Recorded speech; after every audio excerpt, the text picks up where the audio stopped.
Hello, everyone. Welcome to Benisa's Cafe podcast. Today's guest here with me is Dali Josipovic. Welcome, Dali. Thank you, Benisa. Thank you for having me. Absolutely. I've been waiting and looking forward to you being a guest of mine. Oh, I remember we connected back in October of last year to get you on my show, and I finally have you here. I'm so excited. I know. I love it. Thank you so much. So cozy here. Yeah, I know. This is thanks to my partner who has done an amazing job decorating and putting this set together. Thank you, Ill Visions. He's amazing. I'll tell you, all these cameras and stuff making me nervous. He's the best. Thank you. Thank you. So our choice of beverage today is our traditional coffee, which is also known as Turkish coffee. And we pretty much, this is a traditional coffee in the ex-Yugoslavia. Right. And, you know, we are all part of different old regions that are now its individual countries. So why don't we start off? Dali, why don't you tell our listeners and viewers a little bit about yourself? Oh, where do I start? How much time do we have? I'm just kidding. Well, as you already know, or as you mentioned, my name is Dali Josipovic. I was born in Croatia. And I live in this country now for 24 years, I believe is now. So I was born in Croatia and then kind of hip hop all over ex-Yugoslavia during, everything that was going on back home. So we lived in Croatia, we lived different part of Croatia, then we were in Bosnia, we were in Kosovo, and fast forward, we are here in United States. So that was my journey. I came to United States 15. I just turned 16 when I landed here with my parents and my sister. Wow, very, very young to start a new journey. But before we get into that, I really want I know a story of you from when you were a little girl. Why don't you tell them what you started hustling at a young age? Can you please tell them what you used to do when you were a child? Well, I was always anxious and, growing up and seeing my parents work so hard. And, I was always, how can I support? How can I help? And then I have some family members like my uncle. He was always in a business and doing different things. And he will come when we immigrated from the city of Croatia to a different part, he will come and bring big dollar bills, or back then the euro, whatever the money was, and he'll bring it, and I'll bring the change, and he'll give us some money, and I'll hold it, and I was always trying to save. And then there was an opportunity because we lived in between cities, so elderly could not go get their retirement money. And there was a postal service, but then because of the war, they did not deliver. So they will always have to go over there and get it. And of course, they were elderly that, driving or walking there. It's much so that I was asked to do it. So I was like, okay, I can do it. And I will get on my bike. And it was actually right across from my school. I went to school, and I'll go to the post office and I'll give them hey, I need to pick up pretty much for the whole village. Give me everybody's checks, money, and money, literally cash, cash. Yeah. And I will pack it up, put it in my book bag, and I will get on my bike. I'll come home and, eat something, and then I'll get on my bike and go from the house to the house. And deliver their retirement. And deliver the retirement. And then they were so kind to tip me. Yeah. And so, some tipped, some didn't. It was a great experience because you can see, as a child, you're hoping that they will tip you. But sometimes they do, sometimes they don't. And, you see different people, and it was a really good interaction with people, but it was also a great experience for me. But later on, I realized, wow, they trusted me to carry that kind of money. I know. So that's what I did, and I did that till we ran away from there. Mm-hmm. Yeah. And then what I will do, Benisa. Yeah. I will not spend that money. Okay. I will hold a little change. And then when my uncle will come from Petrinja, which is he'll come every, few times a year, and then I'll hold the change and give it to him, and he will give me the big dollar bills, and then I'll hold it and save it. Mm-hmm. Yeah. So you were extremely responsible well, first of all, I think you were very responsible to actually go to the post office, gather up everybody's money. I don't know what the total value of the money was that you were carrying, but the fact that, you were early on that responsible, understanding, the importance of that and distributing it out to the elderly, that's within itself, I think, a very big kind of community service that you were already offering. How old were you when you were doing that? I was, goodness, like 13. Yeah, 13, Wow. 13. Yeah. 12, 13 years old. Wow. I'm sure they were very, very thankful that you were doing that for them. Yeah, they were because they couldn't. That was one thing when I was asked to bring for one. Mm-hmm. So I was like, oh, sure, I'll pick it up for you, no problem. And then one, of course, they talk. Mm-hmm. And that's how I started doing that. And it was great sort of satisfaction because they couldn't get there. But it was also, rewarding for me too, to know, ooh, there's something going on. Once a month I can find a way to make some money in a sense, So a little birdie told me that actually this money ended up coming in handy for your family. Yeah. Yeah, that was the money we used when we came to US. Wow. Yeah. Wow. That is huge. It was holding it because I wouldn't spend it. Mm-hmm. And we were running away. We didn't have, my parents didn't have the money. Mm-hmm. And so, when we were traveling, we were like stuck on the, on the road for 9 days and all that stuff. But so when we landed, they needed the money to, and it wasn't like, I remember it was like $100 maybe, but 25, 6, 7 years ago. You know what I mean? That's a lot. Yeah. 20, yeah. So that was a lot of money back then, or even more than that. So I've been here 24. So I don't want to tell them too much because they might figure out how old am I.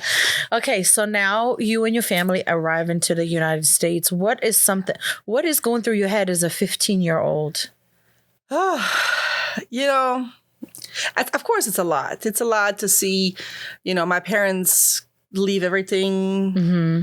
They're already, we're going through the whole entire country. They left their family back home and coming to a country where they don't speak the language. My sister and I, just two of us, young girls coming to America, Mm-hmm. And then we didn't know where we were going. Yeah. So it's like, yep, tomorrow morning you're flying to Atlanta, Georgia. Where is that at? Mm-hmm. So it was very scary. It was very scary. And we didn't, we just didn't know what to expect. We didn't know what is going to happen. But it was a lot of emotional feelings. Mm-hmm. And of course, being the oldest, they think, okay, I speak English, or I'm gonna learn English, so it was a lot of burden, I think, being the oldest. And but it was a lot. It was a lot coming, of course, like mm-hmm. for everyone else who came to this country under the circumstances. Yeah. So I guess, what are some of the things that you did to kind of help that transition, or how did you integrate into this country? It was a cultural shock, to be honest with you, because when we landed down to near the Atlanta airport. Mm-hmm. It was a very rough area. Mm-hmm. So my first intro to school was very nerve-wracking. So I remember our first day in school in South Atlanta High School. I had to go through a metal detector. Mm-hmm. And that alone, just remind you where I went, now coming to land of free, land of opportunity, peace, but I have to go through metal detector. That was very stressful because we did not, understand what area are we in and what's going on. So just going through that, it was a lot, but my personality is let's adjust, let's move on, let's find good in everything, Mm-hmm. even though coming to the community that I'm not, back home, we don't have Black people. Mm-hmm. We don't. So as much as it's interesting, as much as it's scary, because you don't know what's going on. So it was adjustment. There were a lot of rough batches, people, it was only like 20 of us, maybe from, maybe a little bit more, don't quote me, in the school that are from ex-Yugoslavia, or even, other immigrants from different parts of the world. But that was very scary. But slowly but surely, we just learned to adjust. And I just knew that only thing that I could control at that time is go to school, try to learn English, get a good grades, because, European parents, Yeah.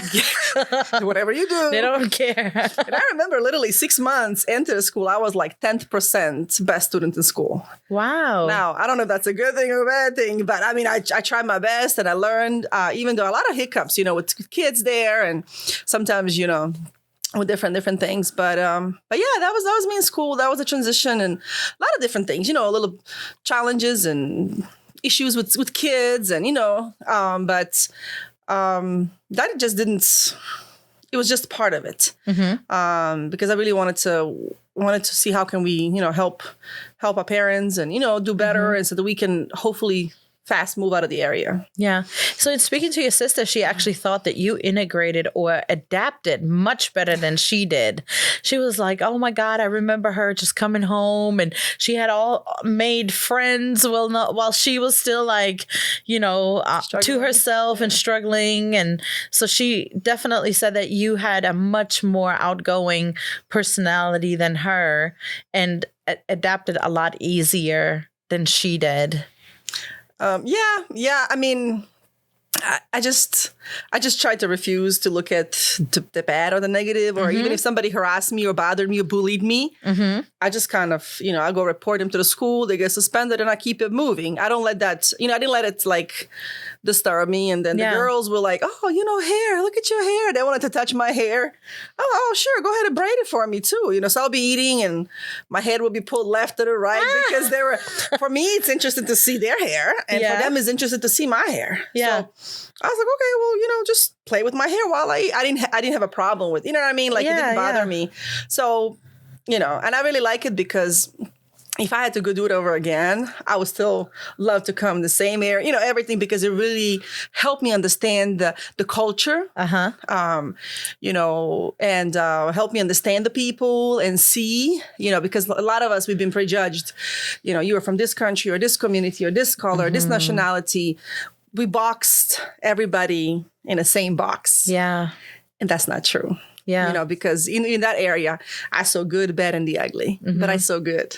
And I have some great friends and managers and people and teachers that impacted my life greatly. But I also saw, I saw a lot, but it was a great experience for me. Definitely. So tell me a little bit about your work history. What was your introduction to working in the United States? Well, I was actually one of the first, even before my dad started working, I was the first one to start working because back then my boyfriend, now my husband, Zlatko, I asked him to take me to Kroger to apply because it was across the street. And so, he was taking me there. We were just friends at that time. And I said, okay, I need to get a job if I can work. So we went over there.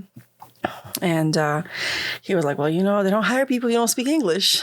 And I'm like, I speak English. So we get there and she asking me for interview and whatever she's asking, I'm just smiling and saying, yes, yes. And he'll ask something, I will get stuck. And I said, yes. Anyways, I just kept saying yes, and smiling. And because I really wanted to start working so that I can help and support my parents. And then at that time, after that, Dad got a job at the airport and Mom got a job. So he was cleaning planes and Mom was working also at Kroger. And so I was happy. I was like, wow. Yeah. And it was, bagging groceries. And again, I didn't understand. I remember one time somebody sneezed. Well, we say bless you, but I didn't know the word. I don't know. So again, mind you, the area where I'm at. So I'm asking the ladies that are working at the register. I said, somebody sneezed. I'm like, what happened? What do we say? I'm trying to ask her, what do you say to somebody? They were just looking at me like I was crazy, right? So I'm like, what do you say with somebody? I'm trying to really get the answer. I couldn't get it. And then I remember one day I was working and then somebody sneezed and somebody responded. I'm like, what did you say? What did you say? That's how I learned the word bless you. Wow. And after 6 months, they moved me to register. because I was like, I was fast. I was just going out there. Somebody needs something, customer forgot something, I would be, and that's how they advanced me pretty fast to the register. And yeah, we were there for a year. My manager cried before I left after a year. I'm like, I gotta go, man. Yeah. And this is when you then moved to a different part of the city, right? Mm-hmm. Yeah, we moved to Lawrenceville. Mm-hmm. Yeah. So tell me, how did your parents adjust to a new country? Because, I mean, if you were 15, then I'm assuming that they were maybe mid-30s at the time or something like that. So how is that starting life over almost in a new country as an adult without speaking the language? What were some of the things that they shared with you or that you experienced? Yeah, I think for them, that number one priority is to provide for us and to protect us. Yeah. Because that was the number, of course, back then, our communication about some of these things, it wasn't that, they just made it happen. You know what I mean? So it wasn't like, oh, mom and dad, how do you feel about, now, like I would talk to them today. Back then we were on a different level of everything. But watching them, work very, very hard, worked 1 or 2 jobs, night shifts to provide, and very protective of us, 2 girls, don't do this, don't do that. Who are you talking to? Where are you going? What are you doing? Still keeping, my parents were very strict. Very firm about everything, very protective, but very caring. And they worked very, very hard all their lives to give us best. So their number one priority is to overcome the language barrier. So like, there's not much they can do for them, but just us to do better, in a sense, to learn so that we can help them. To the language barrier, and the cultural barrier and all of these different things. And already what they went through, to kind of help them go through those things. Yeah, definitely. So let's fast forward. After your Kroger job, what did you do next? And then we moved to, when my husband's family moved to Gwinnett, after that, we moved also to Lawrenceville. And I was like, okay, what am I going to do now? Because Kroger was too far, and I didn't drive at that time. So I went down the street and I saw a car wash. I said, I want to go apply for car wash. Man. I went to apply for car wash, and guess what? They accepted me. $2 an hour. Oh my God. Yeah, because you get tip. Oh. And I remember this old man. I call him old man. We always joke. I said, old man. His name was Chris. But yeah, they hired me. And I was so happy. I was like, oh, yeah. So they hired me, and I got hired, and I started working. What did you do there? Wash cars. Oh my God. Yeah. And put these sweatpants on and go out there, wash the cars, clean the windows. Yeah. And I lasted one day. One day. Because when they hired, I did it that one day, and but I was excited. People are tipping, back then, $5, $10. That's a lot of money, So, you would get a car, or 2 people work on a car, so you share the tip, or, so I remember that night, at the end of the night, I made like $150. Wow. Exactly. I'm like, wow, but I'll tell you, Benisa, I have not worked, I don't think back then, as hard as that day. I worked so hard. First of all, it's my first job. You're trying to impress. It's heating summer, middle of the summer. Oh my God. It is hot. And for a young girl, to do that at 16, almost 17 years old, 17, it was really tough. So I went home that night. Oh, the boss says, oh, you know what? Somebody called in. Can you stay extra 2 hours? Oh, sure. No problem. And I stayed. Went home, Benisa, I couldn't get up in the morning. I was in the bed. I couldn't get up. Mom was like, come on, you got to go. I'm like, I cannot. I said, so my husband at the time called every bone was hurting. I could not use I couldn't get up. So he called and said, hey, Dali, I think he called for me, my husband. We dated at that time. So he called for me. And he's like, she can't even get up. She'll be there tomorrow or something. And he was so cool. He was, oh, no problem. Just take care of you, tell her to take care of herself. So I stayed that day, and I think I went back like a day or 2 later. And I walked in, and he's like, come to my office. I'm like, here we go. He said, hey, do you want an inside job? Do you want to be a front at the register? So while I was gone that day, they fired a girl who was working inside. And they held a position for me and hired me inside. Wow. So that's how I never continued outside. I actually took a position inside. So that's how that started. That lasted there for a while. And then retail was my whole pretty much American life. And so, I did Kmart after. My parents were at Walmart since we moved to Loganville, like Walmart, and I stayed in Walmart for years. And, I love customer service. I love people. So it was cool, and they worked with my college when I went to college as well. And then, they worked with my schedule. And so I worked sometimes 2 jobs to pay for the college because I didn't want a student loan. And so that was, the retail was my pretty much, and mom and dad then when we moved, they started working at Walmart and they literally retired from Walmart. They retired almost 2 years now from Walmart. So, but what, clearly you're not in retail today, right? No. And are you so happy that you aren't? Yeah, the 9 to 5 clock in, clock out just doesn't. Yeah. That was actually honestly why I never even saw myself even throughout working at Kmart's or Walmart, retail jobs. I always do something else. I did noni juices, I did Mary Kay cosmetics, I did high fashion jewelry, I did everything because I was always looking for something else. I just didn't see it like to work for someone and, be on their time and depend on them when I'm going to use the bathroom, when I'm going to take a vacation. Right. I just didn't see it. So I was always looking. I was happily doing what I was doing, but I was always looking. So when somebody says, oh, you can do this. I said, oh, sure, let me try. So I was always like that. But no, I didn't miss the retail. Of course, I miss people because but of course I can meet people anywhere. Right. So tell me, what was the big change? What was the switch over from going from there into the financial services industry? Because that is where you are today. Correct. So tell me, how did that happen? Actually, when I got pregnant, I was still in retail. I was still in Walmart, and I was there. And I was 7 months pregnant, and then literally, I went to labor one day at work.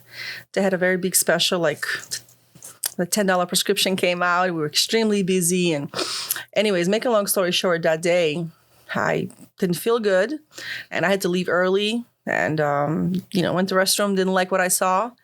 And that night, early during the night, I had to be rushed in the hospital. And they kept me pregnant until Friday. So that was like Monday night. And Friday, my firstborn, Christian, he was born 2 pounds, 15 ounces. And that was my aha moment because, it was a really, really tough time. My husband at that time, he was driving trucks, he was on the road, and he had to go. And with the baby, and him being so tiny, and our financial situation at that time, a lot of other personal things happened, family-wise, and just he had to go to work. And so it was really tough. And when that happened, it was just, and I just remember one day I was sitting at home and alone because a month he had to stay in a hospital, pump every 2 hours, tank the meal, just it was very emotional, very emotional situation. But aha moment was really Benisa after I received the bill from the hospital and I received like a flowers and a card from my employer.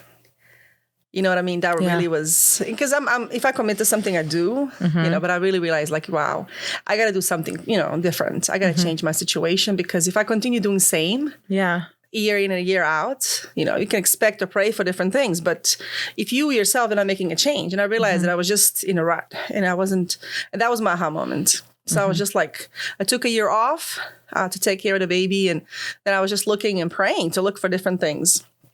And that's where my good friend, Alma, she was like, hey, I have somebody who works at the bank. Can you hear what she has to say? I'm like, please, I'm not interested. I've done so many things. I was burned out. But it just happened one day that I dropped by her house because my husband came home and I'm like, here's the baby. I'm going to the park. Here we go. I'm leaving. And I left. But wanted to see what she's doing, like just to hang out with her. She had a whole presentation at her house that I was invited, but I refused to come. But I forgot the date. So I showed up anyways, looking like a bum. I wasn't dressed up, nothing like that. So that's how I started. That's how I looked at it that night and I was like, wow, this is something potentially that I can, do. What is it that you heard that got you interested? Well, what I heard is knowledge because, again, we already at that time, we've been in the country for quite a while. We still didn't know, I didn't know how money works. I didn't know where to put it to grow and compound. I saw my parents, again, work at Walmart. Long day, long hours, and just putting money in quote unquote 401k, the drill. But I couldn't help them because I didn't know. I would go to their jobs and help them put percentages in their 401k. I didn't know ABCD, 20% ABCD, I did not know. And then that was something that I just did not know. But at the same time, at that point in my life, I heard flexibility. I heard working for yourself. I heard professional license. I heard, work on your own time. Mm-hmm. I heard still can be mother and a wife and a businesswoman. I heard I don't have to clock in. That was encouraging because I was like, oh, this is what I need right now. I want to stay home. I don't want to put the baby in the daycare. I don't want to, go back to my job. I don't want to do that, but I want to, because at my point, that the most important thing was this little human that was so tiny that I didn't want to leave him. Yeah. So when I heard that, I remember driving home that night and I hear hey, you prayed for it right here. Mm-hmm. Here it is. The plate is in front of you, but you have to dig in and eat. Mm-hmm. Literally, I'm not going to feed you. This literally, when I come home and I was telling my husband, I said, hey, baby, I was at Alma's house and I heard this. And he's like, oh, another one of those things. But thank God he was very, supportive. He's like, you just don't bother me. And that was all enough for me to look into it and start learning and understanding. It was very tough, but I thank God for the last 15 years. It's definitely changed my life. So you've been in the financial services industry for 15 years now. Yes. I can't even believe it's been that long. Wow. I track it by my oldest son. Yeah, absolutely. Okay, so tell us what you do. In a nutshell, as much as you can. Right? Yeah. It'll be just, in a nutshell, I'm a financial educator, and what we do, I offer services literally from A through Z. So if it is, retirement planning, if it's life insurance, investments, kids education planning, rollover 401k, whatever, IRAs, all of those things. But most importantly, we teach about financial education. We don't just tell you what to do.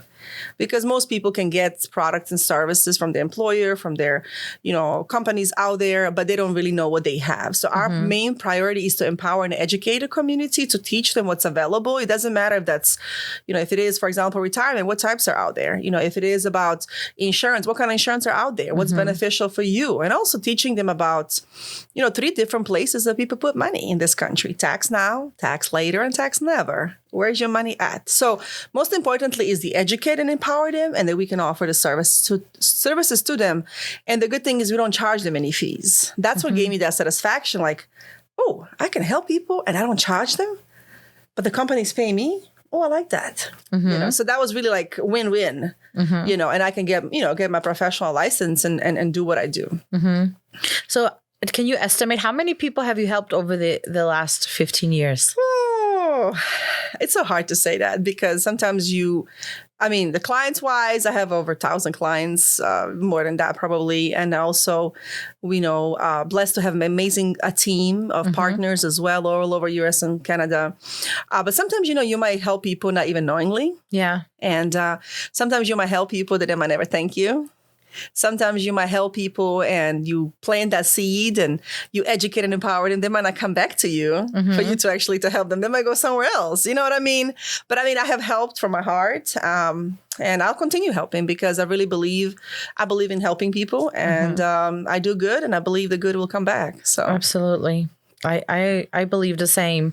So what are some of the misperceptions about, you being I guess in that role as a financial educator, or maybe the financial services industry?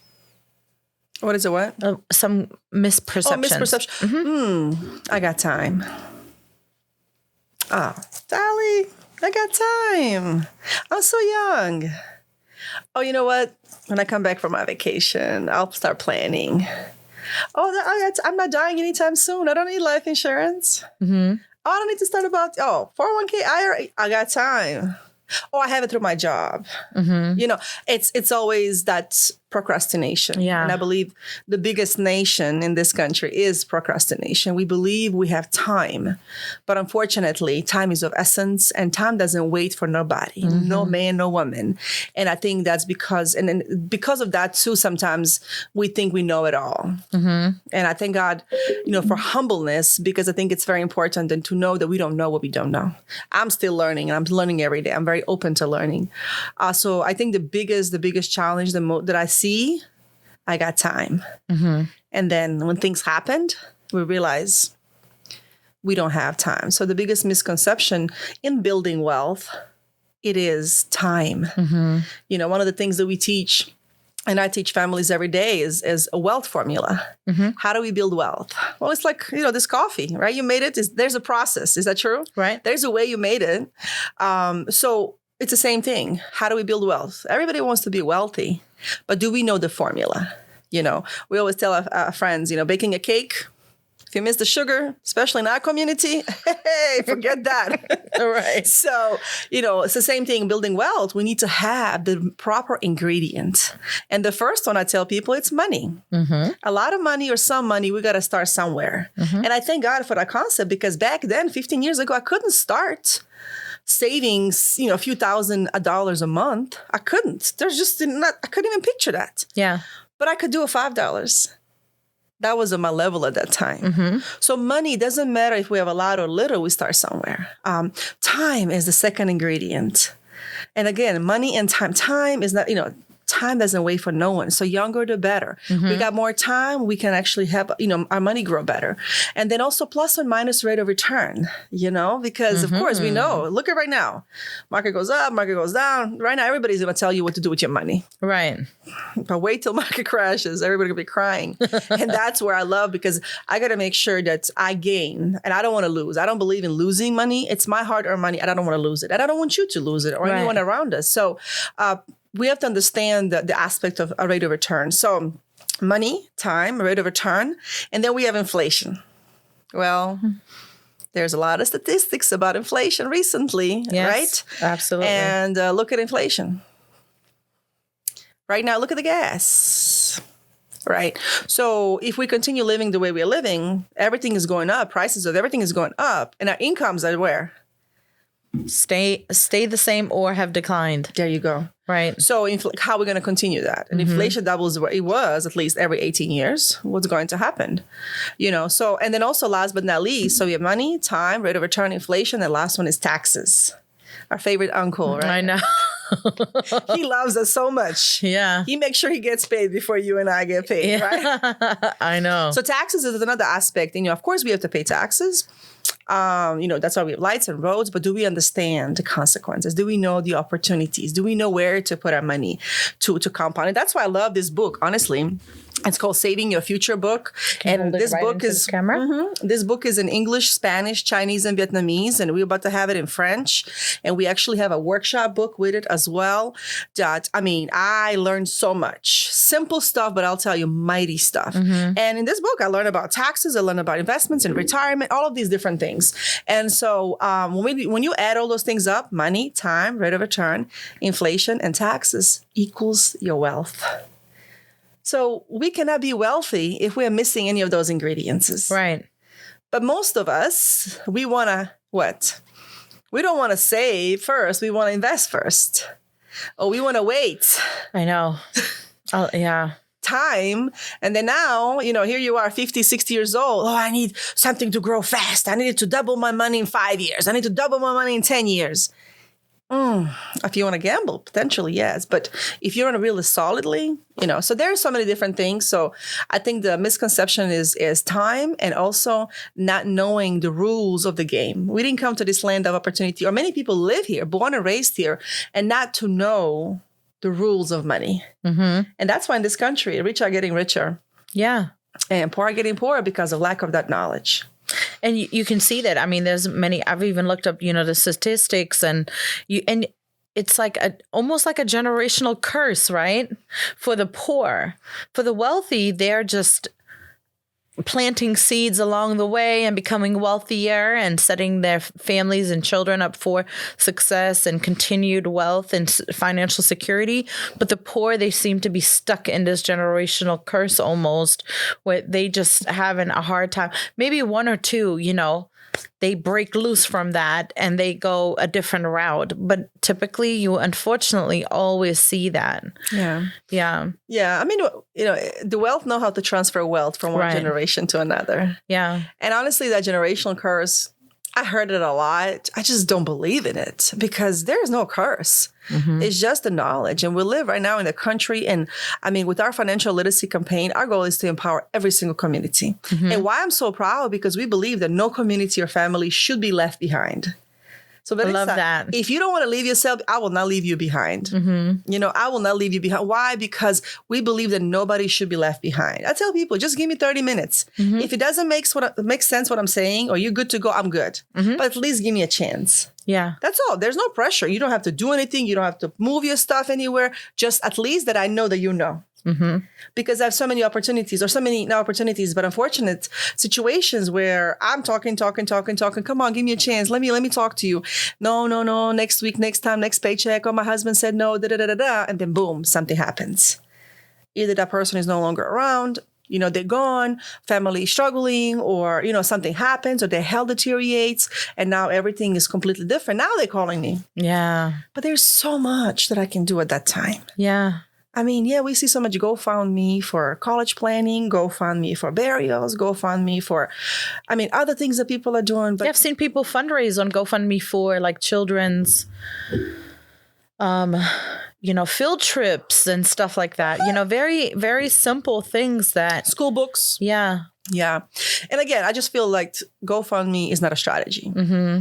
It's just not. So there's better strategies that we can do and that we can prepare for, because sometimes we just need to cut certain things and redirect that money somewhere else. Right. And that's really what it is, helping those individuals and families do better, because I'm always a strong believer that 4 eyes are better than 2. Yeah, absolutely. Yeah. I also love the fact that you focus on children education also. So not only are you, educating adults, but you are starting early with children too. Do you want to talk a little bit about that too? I can mention it, because I have children. Mm-hmm. So I believe everything that we have, we're doing it for who? But mm-hmm. I always remember where I came from, and I try to I really work on remembering where I came from, because that keeps me humble and keeps me settled. It doesn't matter how well I do or don't do. I want to remember where I came from. Mm-hmm. But also, I remember as a young girl, trying to figure out things. And I know our kids are in a different stage and age right now, but I'm not a parent that is just like, okay, give them all. No, they need to earn it. They need to learn it. They need mm-hmm. to know. And if I, as a parent, don't engage them, don't show them, don't empower them in these areas, I cannot expect anybody else to do it. Right. So as I started with my own kids and teaching them and them attending workshops, then we have some of our partners and friends' kids. And that's how we started doing the kids events. Mm-hmm. And during the COVID, we had Zooms with kids. And I'm okay. They get on, they talk about money and spending and saving and doing house chores. It's so interesting. Oh, my mom paid me to clean. I'm like, I'm not paying you to clean. That's your responsibility. Yeah. And then my kids will come to me. Did you know so-and-so moms pays them? I said, okay, great. Good for them. So it's a great discussion. They can see and what they do, who does what. They play games and they talk about some of the concepts. A young kid was like, my goodness, that rule of 72. I talked to my dad. He didn't even know what that was. Wow. You know what I mean? So now the kids are not only impacting themselves, but mm-hmm. they're impacting their own parents. Yeah. So I believe that each one of us, so for me, kids are our next generation. And I know our kids are going to do well, but you can be a doctor, lawyer, attorney. I don't care what title, what background you have in this country. If you don't know money, if you don't know how money works, if you don't know how to put money work for you, it's pointless. Yeah. Because either you're a slave to the money or money is slave to you. I want to touch back on how people, you said a lot of people like to invest because they're looking for that instant turnaround, and they in their mind they think that they're going to grow their money fast. But can you share a little bit more about how to properly build your money up, or how to protect yourself? How much time do we have? I don't know. Well, are we still good? I don't want to get in trouble here, but one of the things that, again, just like that wealth formula, we do believe that anything that you want to build, and it doesn't matter if it's a physical building or if it's your financial house, it has to have a strong foundation. And when we look at the building a financial house, most people start, of course, like this building, right? It has a foundation, which is the ground, right? Correct. That's the strongest and the toughest and the biggest to be able to hold the whole entire building. So same thing in our financial house, we need to have a strong foundation. And many families think maybe that investment is a foundation, but foundation, investment is not a foundation, because, foundation, what we believe is actually protection. Protecting. What are we protecting? Well, we got to protect ourselves, our assets. But I believe the most important thing, of course, we have like health insurance, dental, Medicare, vision. I help families with those things every day. But when it comes to protecting, it's actually life insurance. Because if you think about life insurance, that's actually not just for death benefit, most of people think, but actually it's replacement of your income. So for death benefit, yes, something happens to us, we need to replace our income to take care of families. Because what's going to happen to your kids if God forbid, you're no longer here? Somebody has to take care of them and take care of their house and everything. And our spouses are struggling because the responsibility was on two shoulders. All of a sudden, it's just on one. So we got to make sure that we protect properly and protect our income. But my biggest misconception with that is that most people think that, life insurance, that's just when I die. I don't care what happens to me. Which is so sad when people say that. I know. we can talk about it all day long. But, and also they think, you know what? It's just when I die, they don't care. But that's just, again, not true neither, because there's different types of life insurances out there that you can actually, you can go with the smallest, with temporary, with permanent, with one that has living benefits, long-term care. And vehicles that you can use for a lot more, putting money on side and growing and compounding it and leveraging it tax-free. Just depend on what you want and level of the knowledge and education. So protection is the biggest foundation, because if there is no protection, if there is no us, the house, the car, the children, that investment, nothing is going to exist anymore. Right. Because it will collapse. Right. And then because your income funds all the other things. There you go. Right? There you go. So that's a biggest. So we also have levels of debt management, emergency fund, and then it should be what? Investment. It should be investments. But most of us, we want to start from the investing first. Invested. Like I remember my husband when he a while back, I bought a truck. And I was like, he's so excited. I'm like, okay, we bought a truck. He's going to be, and I'm like, okay. I said, invested to purchase a truck and a trailer, and it's exciting. And okay, I'm going to go register it. So he registered the truck. He got insurance for the truck and, for the trailer and for the, forgive me all the terms, I don't know, but the passenger and the freight and every insurance possible. And then I remember asking him, I said, well, babe, how much insurance are they requiring you to have for your life as a driver? He said, none. I said, hold up, you insure the loan, you insure the passenger, you insure the stuff in the back, you insure the trailer, but they didn't ask you to, what? It didn't make sense to me. Yeah. So every day we're driving cars. Car has full coverage. And the driver has what? None. So, but we spend money every day or something else. So we just don't take care of ourselves. So there is so much to that protection is very important. It doesn't matter what type do we have.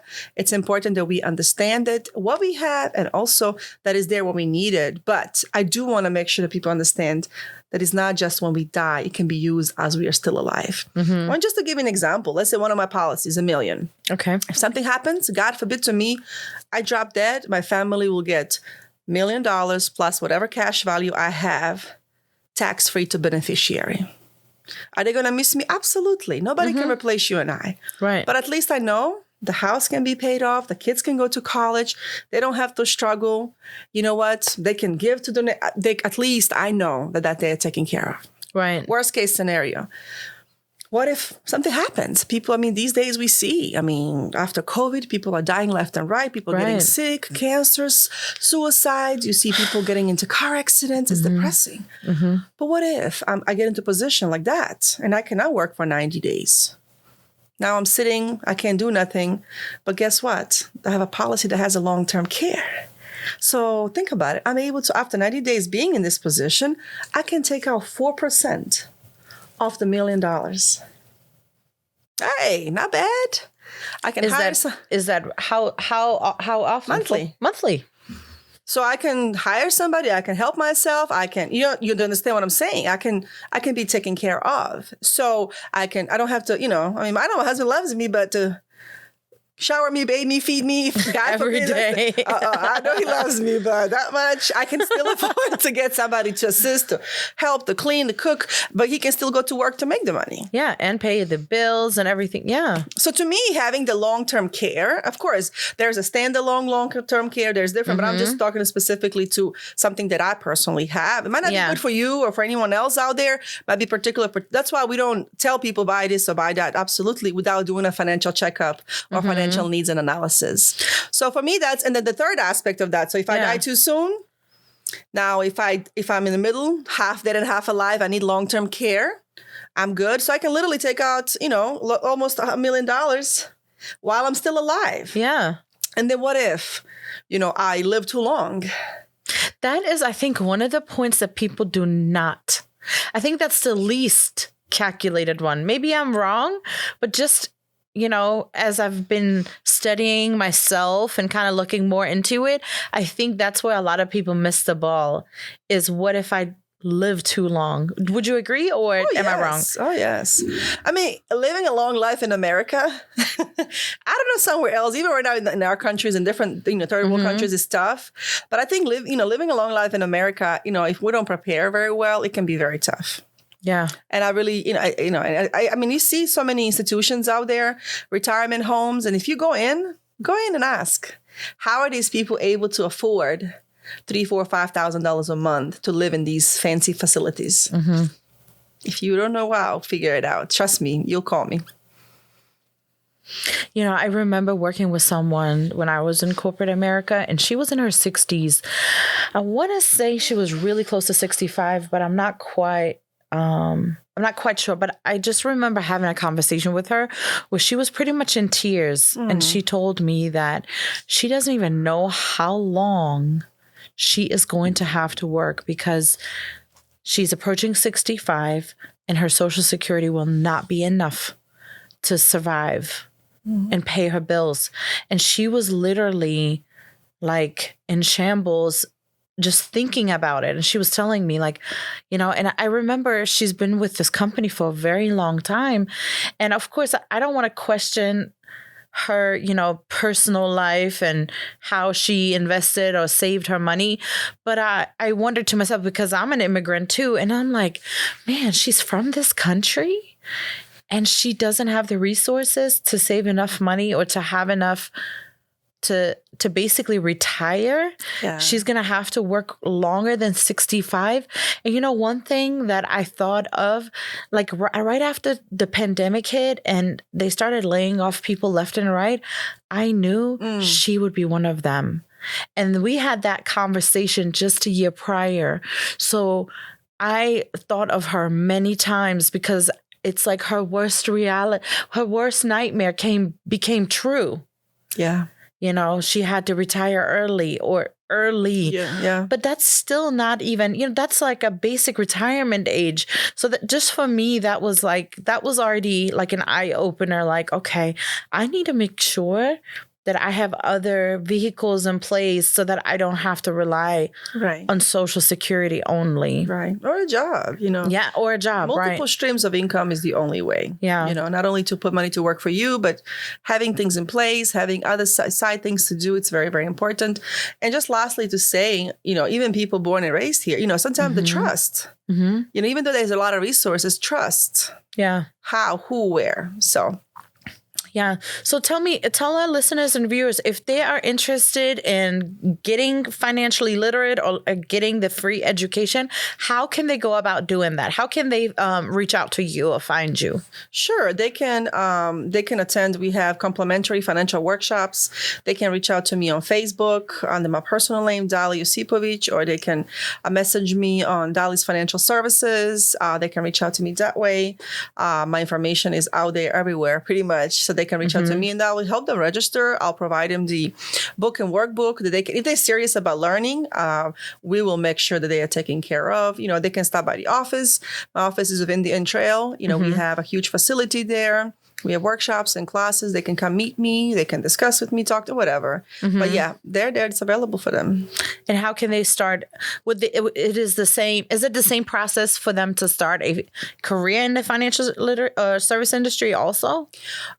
Well, career, yes and no. I mean, career depends on, what they're looking for. Are they looking for, some people want to come into financial services industry, but they literally want to work a job.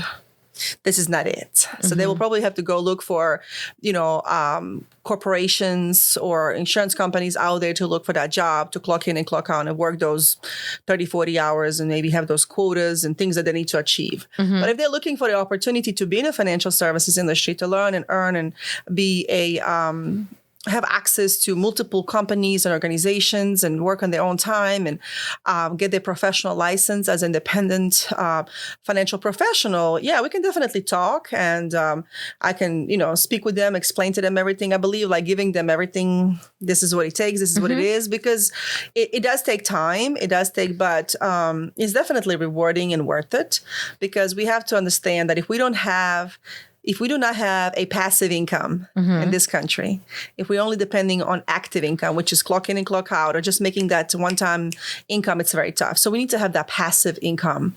I'll be more than happy to sit with them, show them, guide them how to get a professional license. I mean, there is right now actually a huge special to get the professional license in financial services industry. They can study it online, but I will definitely speak with them. And just to see, because truthfully, Benisa, last 15 years, I pick and choose who I want to work with. Yeah.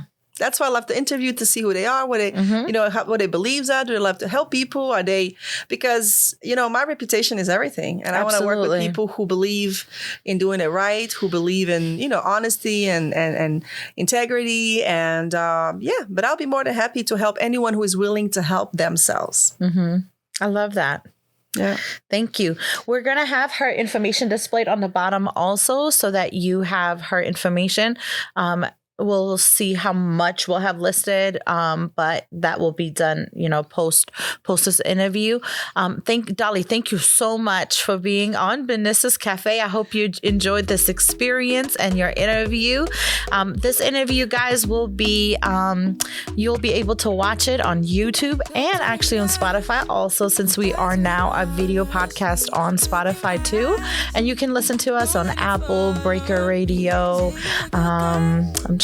Google Podcast, and many more. So thank you everybody for tuning in. This is again Benisa's Cafe podcast. Make sure you subscribe and comment and like. And until next time, thank you. Thanks for all you do. Thanks for having me. Thank you.